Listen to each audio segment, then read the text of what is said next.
tips for having a fat neck that you're insecure about. If you wear necklaces, it helps. Let's talk about DMPCs. DMPCs, or Dungeon Master Player Characters, are one of the most volatile subjects within the Dungeons & Dragons community. So naturally, I would choose that to be my very first return to Dungeons & Dragons content, because I am nothing if not a go big or go home type of dude.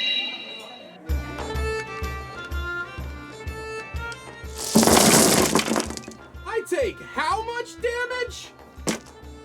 So one of the main things that you'll realize when it comes to Dungeon Master Player Characters, or DMPCs for short, is that a lot of people, and I do mean a lot of people, are adamantly against them. Most of the time, if you bring up a DMPC in literally any scenario, most players who have been playing the game for more than, say, about a year or so, will tell you that DMPCs ruin every single game that they touch, and they are never, ever, ever, ever acceptable to bring into a game.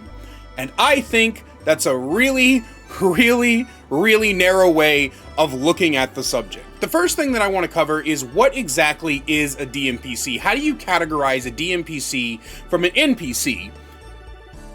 And that's kind of the problem. One of the biggest things that I realize whenever I'm talking about DMPCs is that a lot of people have trouble kind of separating the categories.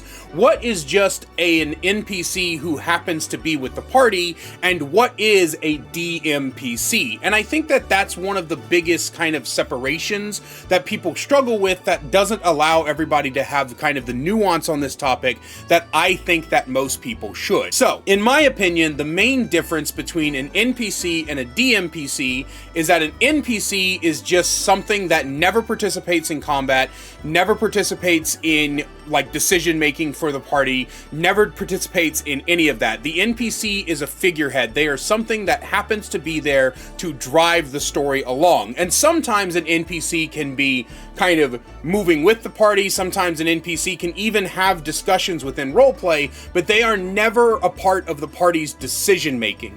A DMPC is something that participates in combat often, and participates in decision making, and participates in story beats and all of things like that. And I think the reason that a lot of people don't like the DMPC is because, well, as the Dungeon Master, your job is to control the world. It is not to control the character. And one of the dangers of running a DMPC is you as the Dungeon Master already know the story beats. You already know the consequences for people's actions. You already understand what's going to happen if the player characters fight this NPC, if the player characters go to the left instead of the right. I fucked up my directions when doing those hand gestures, but you get my point. You as the Dungeon Master already know what's going to happen, so it's very dangerous to put a character into the party that knows everything that's going to occur, because it can end up ruining the experience for the players. One of the fun things about Dungeons & Dragons is the consequences of your actions. When players do something, every player at the table, at least good players, understand that they might do something that fucks them up, and they have to find a way out of it. If you're constantly handing them the answers to solutions, to puzzles, to all of these, then it becomes very frustrating. Another problem people have with DMPCs is way too many Dungeon Masters are on this kind of power trip already inside of the role. That's one of the reasons that I don't think everybody can be a Dungeon Master. A lot of people like to say that Dungeons & Dragons is for everyone, and it definitely is, but one of the biggest issues that I've come across when it comes to Dungeons & Dragons is everybody can be a player. Not everyone can be a Dungeon Master, because some people cannot handle the power trip that comes with being a Dungeon Master. As the Dungeon Master, you are in control of the world, the monsters, the NPCs, and the story. You control the environment with which the players are playing in, and there's not an insignificant number of Dungeon Masters out there who think that this means they are against the players. They are there to hurt the players, they're there to take the players down a peg, and that's just not what it is. And so the DMPC becomes a dangerous territory to walk into, because the Dungeon Master can do whatever the fuck they want with this character. So they can create a level 19 paladin who's basically a god among men in front of all of these people, and is constantly winning every combat encounter, and is constantly bailing the party out of their situation and everything like that.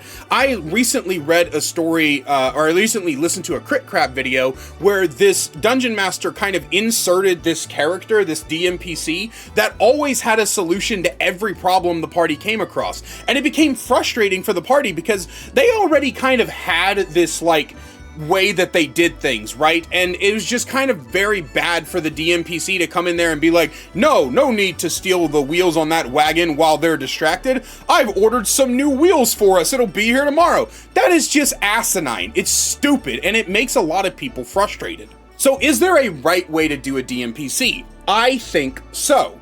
DMPCs can fall into 3 categories that make them the correct way to run a DMPC. Number 1, it needs to be a character who is weaker than the rest of the party in combat, right? You can't be bringing in a character that's the same level as them or that is higher level than them. It needs to be weaker. So if they hire a mercenary and the mercenary they hire is a DMPC you wish to run, it needs to be at least 1 to 2 levels lower than they are.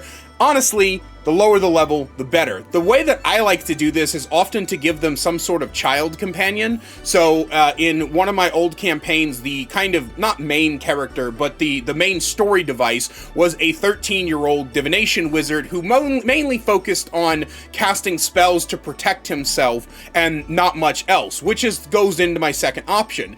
If the DMPC that you're putting in is something through which the story is told, not something that participates in the story, if that makes sense. A catalyst for the players to do something. This is often someone they have to protect, or this can be somebody that they are training or teaching to be better, right? So if you wanted to do like a kind of King Arthur situation, but the King Arthur is the DMPC, and so the party is constantly teaching him about the world and about what his kingly duties would be and how to fight and other things like that.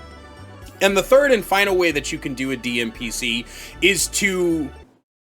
No, there's only 2. There's only 2. I don't know why I said 3. Those are the only 2 ways that I think. You have to have a character that's lower level than everybody, or you can have a character through which the story is told. Outside of that, bringing a DMPC into the mix is just all around a bad idea because it's very difficult to do them correctly. And I think that if you're just starting out as a dungeon master, first off, I don't think you should be running homebrew campaigns at all when you're first starting out. That is one of my biggest tidbits. I said this in one of my 5 tips for new DMs. Do not run homebrew campaigns. Please run a fucking pre-mod. Like, for your first, 3 to 4 campaigns, you should be running pre-mods. Because pre-mods will, every time, 110% of the time, they will teach you how to be a better dungeon master. But, let's just say you ignore that advice, which... I mean, I'm not your fucking father. You can do whatever you want. You may call me daddy, but I'm not your father. If you're going to do something like that, then what I believe you need to do is you need to avoid DMPCs until you have enough experience to understand what it means to be a companion to the party and not be a part of the party themselves. But that's all I have for you guys today. Before I get into the thank you to my channel members, I just want to tell you guys that I made my video where I was like, hey, I think it's time for another break, where I was like, I'm not going to be focusing on media reviews or Dead by Daylight or anything like that. And I was sitting around I was watching a lot of those Dungeons & Dragons horror stories. It's one of my favorite pastimes. And there was 4 or 5 different stories that popped up in the playlist that were about DMPCs. And I was like, I want to talk about this. And that's kind of what it is. I think I want to make a return to Dungeons & Dragons content. The reason I stopped originally is because for some reason the views started tanking back then, and I was still in a spot where views mattered, but seeing as I'm starting my job tomorrow, I don't need to worry about views. I just need to worry about making what makes me happy, and Dungeons & Dragons makes me happy, so that's what I'm that's what I'm gonna be doing. For a while anyway. But yeah, as always, a great big special thank you to my channel members listed on screen now. If you want to find out how to become a channel member today, get awesome perks like seeing videos early, merch discount codes, and more, then please click that join button down below. I love you guys so much, and I will see you in the next one.